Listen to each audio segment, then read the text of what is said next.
The world's fascination with ancient Egypt has a long history. Greek rulers often portrayed themselves as pharaohs, and Romans dragged obelisks out of Egypt to adorn their cities, including Istanbul and Rome.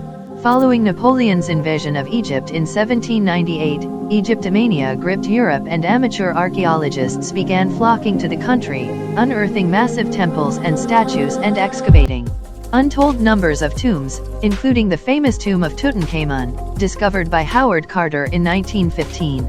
But of all the impressive sites and artifacts found, the pyramids of ancient Egypt are unmatched in grandeur.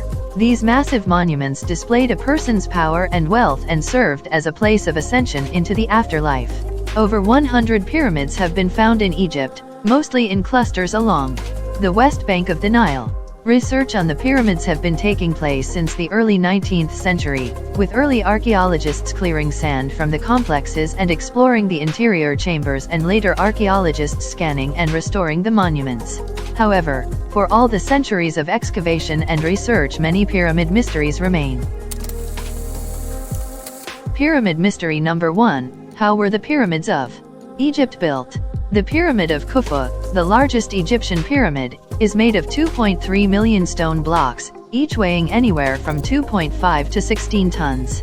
Some of the blocks, particularly the ones used in the inner chambers, came as far as Aswan, 500 miles from Giza, where the pyramid stands.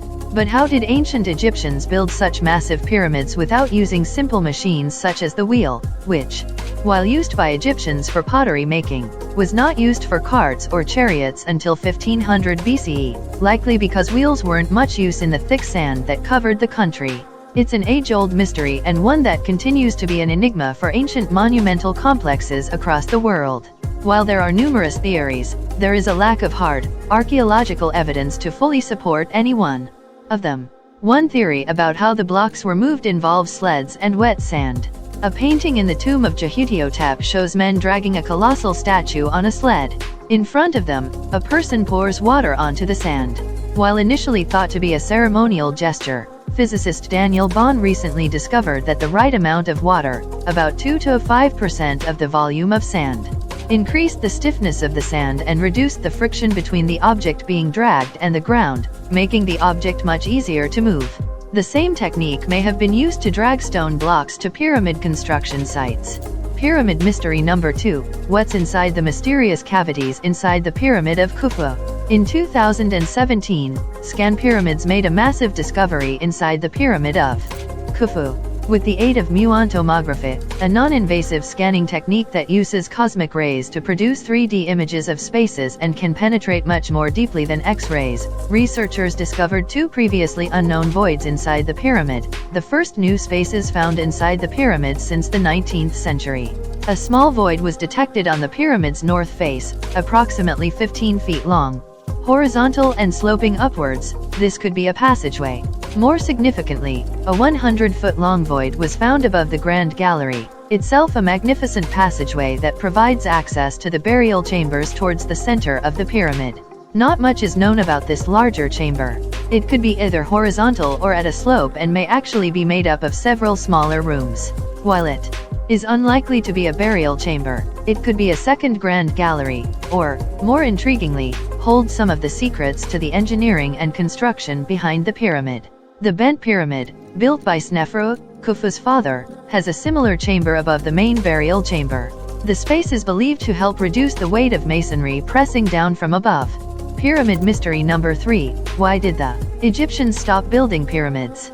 The last royal pyramid was built around 1500 BCE. Afterward, while wealthy individuals were occasionally buried in or near pyramids, pharaohs were buried in the Valley of Kings, near Thebes, modern-day Luxor, the new capital of ancient Egypt. What exactly caused the rulers of Egypt to abandon the practice of pyramid burials is unknown, though many theories exist. One theory is that religious changes around 1500 BCE began emphasizing building tombs underground, in the bedrock, rather than interring bodies in pyramids.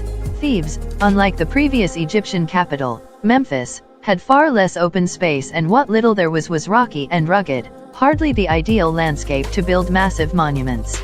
Tomb robbing was also an issue, and there was far less chance that burials would be looted if they weren't placed in such conspicuous settings as horizon-dominating pyramids. The Valley of the Kings is a cliffy, complex landscape that was easy to hide royal burials and rock-cut tombs in. Thutmose, the first pharaoh to be buried in the Valley of Kings, hired a man named Inanni to inspect the excavation of his tomb. A more recent theory about why pyramid construction stopped comes from Peter James, an engineer tasked with examining the outer casing of the Bent Pyramid, built in 2600 BCE. While better preserved than other pyramids, which all have lost their outer casings of limestone and marble, the Bent Pyramid's casing has also been breaking apart. Peter James discovered that the extreme temperature fluctuations of the Egyptian desert were causing the limestone to expand and contract, moving the stone blocks to the edges of the pyramid and forcing them to detach or break, taking the outer casing with them. Oddly enough, the Bent Pyramid's unusual construction made it the best preserved pyramid. The gaps between the stone blocks have allowed them to shift with thermal expansion without breaking the casing. On the other hand, the more perfectly aligned and placed blocks of the pyramids of Giza had no gaps between them.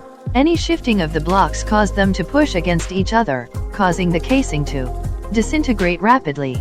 This disintegration likely happened while pyramid building was still occurring. After spending so much time, money, and energy creating perfect monuments, this visible and rapid destruction of their perfection could have been one reason pharaohs abandoned them as burial monuments. That's it. Make sure to like and subscribe, and I'll see you next time. Thanks for watching.